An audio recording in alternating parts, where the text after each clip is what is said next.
Tina, my wife. You know, uchumi imekuwa ngumu. The economy has become hard.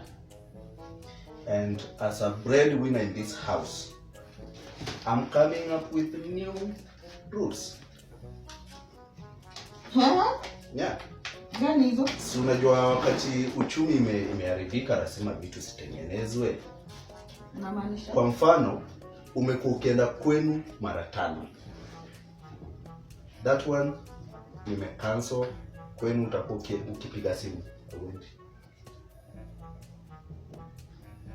Hiyo iko sawa? Rule number 2. Saloon. Na kupea 20 bob. Unanyoa once in a month.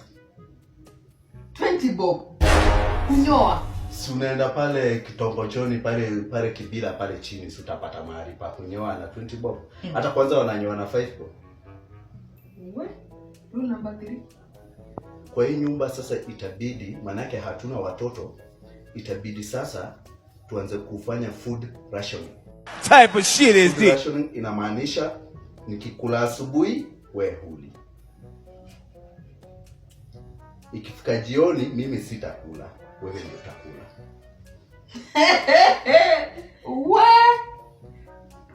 Hiyo sababu ya uchumi. Si ndio manake unaona hatuna pesa, mafuta yenye tulikuwa tunanunua shilingi 1000, sasa ni 6000. Mwanangu, tukikula asubuhi, mchana, jioni tutaishi kweli? We will not survive. Nikupea idea. Please 001.